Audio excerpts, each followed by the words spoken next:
Right, so we're now going to make some flapjacks. Slightly different from your normal flapjack. This is a fruity, slightly spicy flapjack, ideal for lunch packs or noshing while you're outside collecting conkers or just going for a little walk or whatever. And it's a really simple, easy recipe that I've been using for 40 years, I think. I learned it when I was at college, and you don't have to worry about melting syrup and sugar and butter over the stove. You just mix it all together by hand and then layer it in a nice dish and cook it in the oven, and the whole thing congeals beautifully, and let it set, and while it's setting you cut it into your little pieces, and it really is delicious. So what we're going to do, the scales calm down a bit. So I've got a rather large bowl here because it's going to be easier for me to mix in a larger bowl than in a smaller bowl. So we are going to take our butter, margarine, and pop it in the bowl, and I'm going to take 250 grams, which is going to be half a tub basically of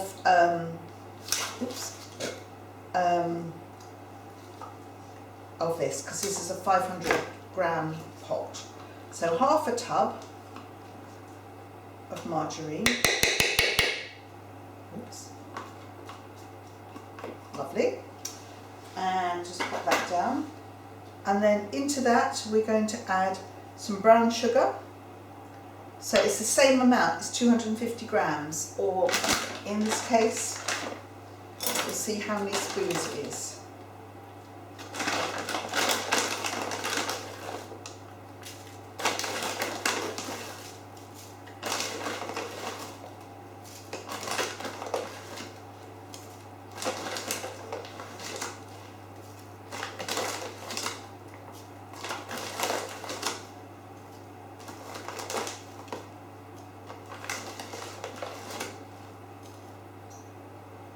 So that was 9 of those fairly heaped spoons. So on the recipe it might say how many cups. So that's the sugar and the margarine. And what we're going to do is we're going to mix that together. So I'm just going to use a spoon, and I'm just going to sort of break it up together and try and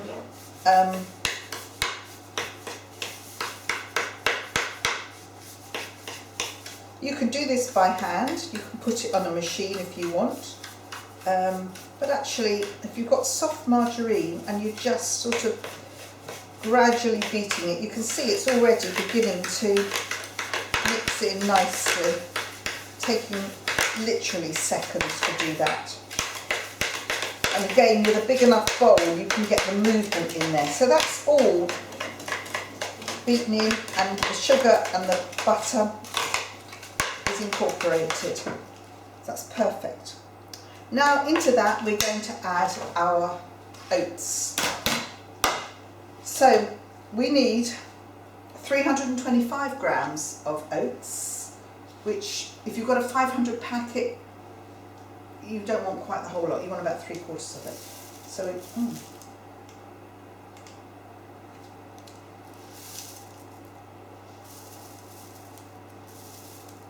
looks like a lot, but you need a lot.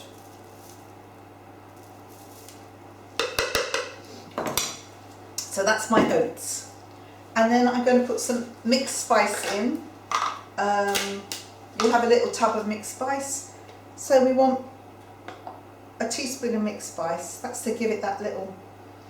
So mixed spice has got everything in it. It's got allspice and cinnamon and ginger and all sorts of lovely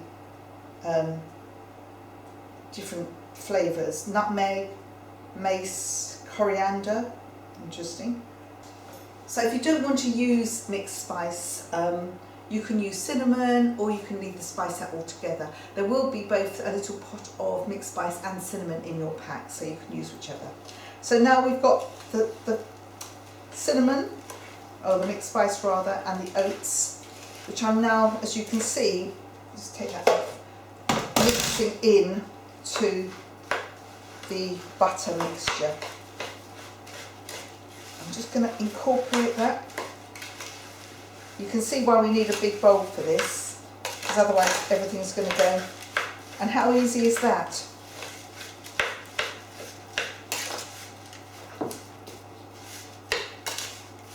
Lovely. Now, you can add into this any dried fruits that you want. So raisins, cranberries,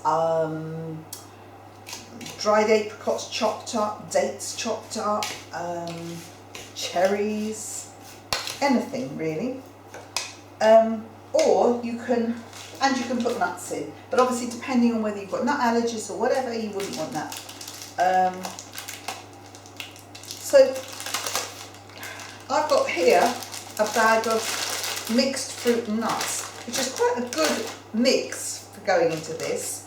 Or you can just add your own. I've got here pistachio nuts and cashew nuts and cranberries. But actually I'm going to add some of this. Not too much, a couple of handfuls. And there's pecan nuts and Brazil nuts and raisins in there.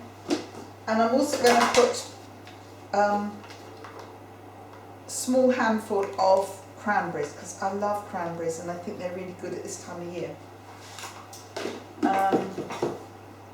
And because I want this to be a really festive looking thing, I'm going to throw in a few pecans as well.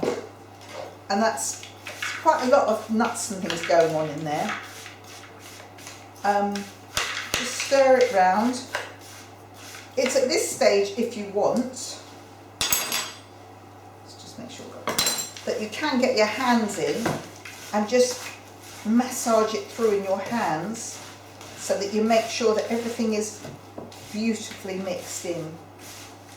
And once that's done, you take a tray with some baking parchment and you literally pop it on.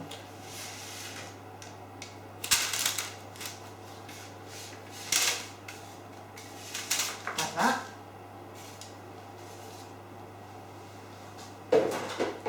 And then I'm just going to, with my hands,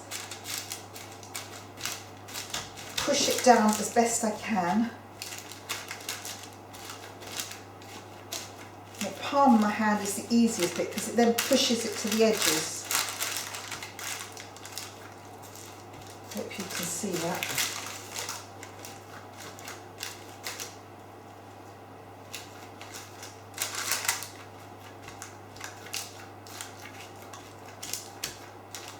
There we are, it's coming in nicely. Almost taking up the whole of this tray, so this is quite a good sized tray as well. You only want it to be fairly firm. Just want to get into that corner so that I've got enough in that corner.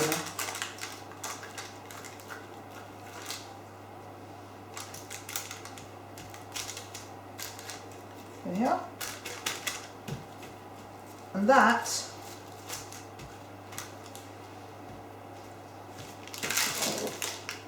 is ready to go into the oven. If you want, and I don't think it's necessary, you could add a little bit more sugar to that, but I think it's sweet enough, to be honest, and I'm trying to avoid giving children too much sweetness.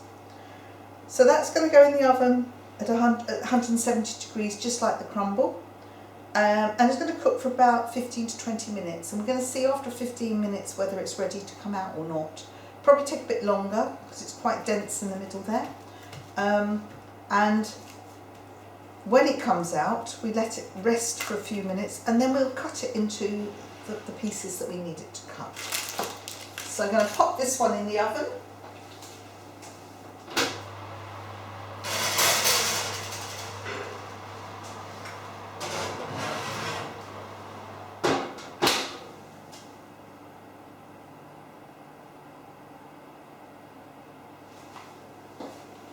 And we'll come back to it in about 15 or 20 minutes. I'll come back and show you what it's like and see whether it's ready to chop or not.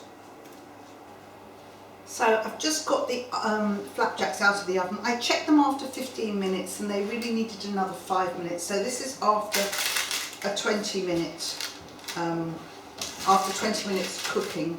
And I hope that you can see they've gone nice and brown, particularly around the edges, and it's still quite soft and very hot, so please be careful, it's really, really hot. So what I'm going to do is make sure I'm holding, and I'm just going to cut down while it's still hot into nice pieces. I might have to move the odd bit of nut around. And the reason you're doing this now while it's hot is as soon as it sets, it's going to be really difficult to get the knife into. So, and that's another reason for making sure you do it on a parchment paper so that you're not scratching your baking tray. So we're doing that, cutting it down. I'm not doing them too big, and then I shall cut across that way as well. Still a little bit crumbly, but it's because it's so hot, it's carrying on cooking while it's on the tray. I wouldn't try and lift it off the tray yet.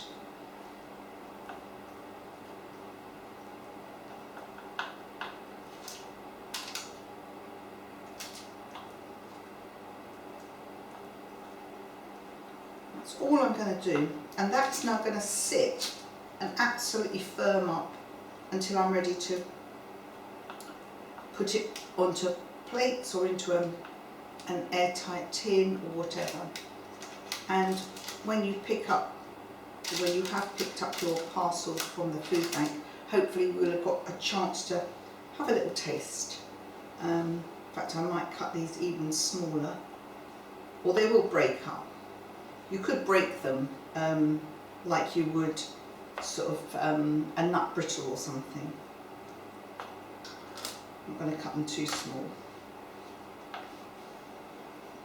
And there you are. That's your flapjack. As I say, it will harden and be really, you can already see the ones at the edges are much firmer. I wouldn't want to cook it much more. The only thing you could possibly do is add a few more oats to really make it firmer, but I like it like this. I think it will be fine. The proof, as they say, will be in the eating, which obviously we can't do yet, it's just too hot.